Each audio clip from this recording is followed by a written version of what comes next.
be back up. Here, yeah. Hi, Dan Mallard, 308 Walnut Street.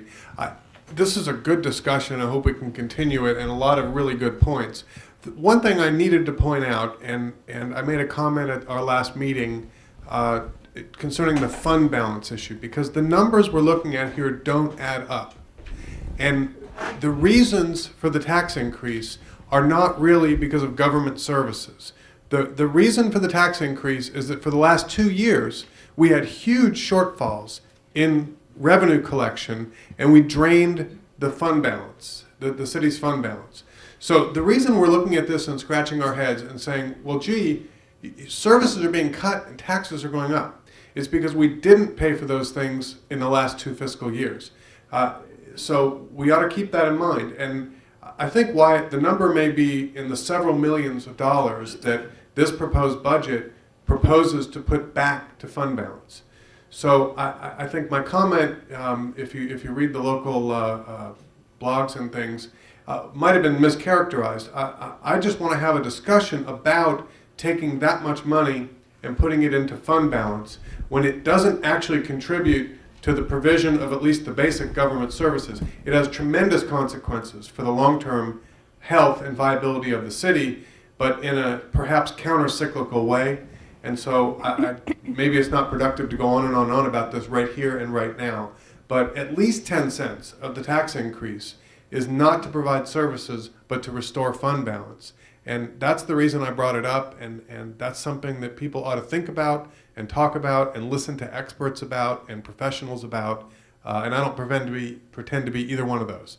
But that's the missing link really in this whole discussion, is the propriety and necessity of doing those things. If I could counter what you just said, because an important point is for FY11, that's a balanced budget. There is no money other than the 2 cents that are proposed for $600,000 is going to fund balance.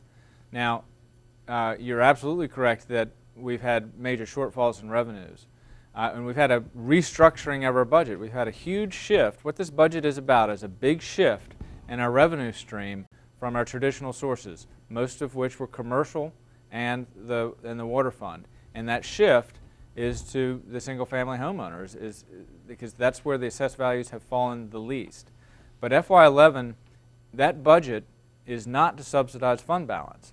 To raise the tax rate to a level of services that we're talking about, to fund schools, to fund general government, has a tax rate increase that affects the spring billing, and that's one-time money that would go to fund balance. But that is effectively incidental to the service level discussion and the tax rate needed for those service levels in FY11 that we're really talking about.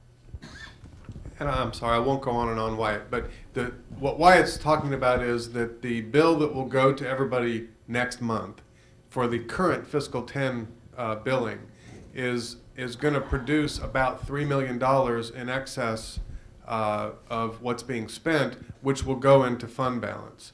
And Wyatt's right, in his proposed budget, there's no money beyond that extra 2 cents.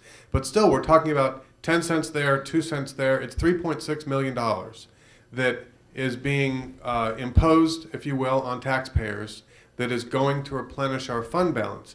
But the point I was making is that that is in keeping with council policies and probably good fiscal management. But it's important to note that that $3.6 million is not being spent. It's being taken from taxpayers and put in a bank so that the city might be able to withstand this whole cycle all over again. So I just think that in terms of counting where all these dollars are going, that's why some of these numbers don't add up.